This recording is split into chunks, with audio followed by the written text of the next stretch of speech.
Est-ce que tu connais ce plan ultime? Murakawa, un yakuza au fort caractère, est envoyé à Okinawa pour sceller la paix entre deux clans en guerre. Retiré au bord de la mer, Murakawa et son équipe découvrent quelque chose d'étrange, le jeu. Le film est jusque-là un polar puissant qui mêle situations banales, d'un seul coup giflé par une violence soudaine. Le rythme du film est jusque-là classique, avec une histoire de gangsters en disgrâce, vue et revue. Jusqu'à notre plan ultime. C'est pas tout à fait vrai.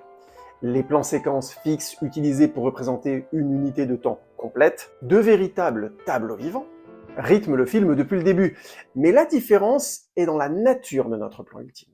Notre plan ultime arrive juste après une séquence de jeu de boxe en papier plié qui consiste à faire tomber le boxeur de l'adversaire.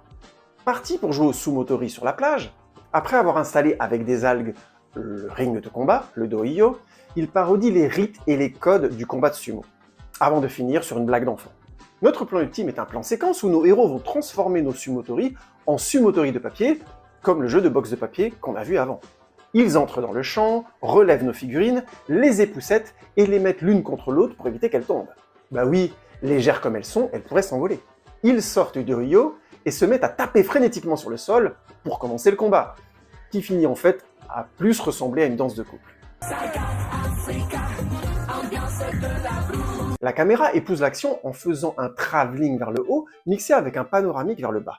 Le plan passant d'un plan général coupé en deux au milieu avec le ciel et la mer en haut et la plage en bas, à une plongée toujours coupée à l'horizontale en deux parties avec le désert en haut et l'aire de jeu en bas. Un univers de confrontation d'hommes glisse dans l'univers de jeu d'enfants où les adultes s'abandonnent pour le spectateur.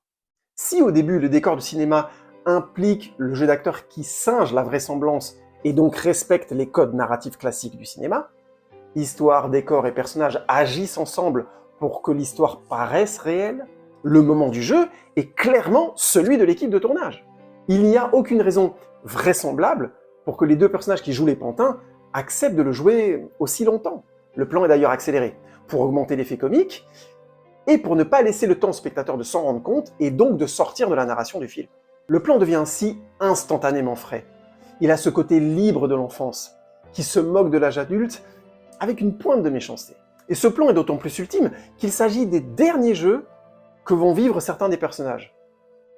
Comme s'il n'y avait plus rien de bon dans leur vie après le jeu.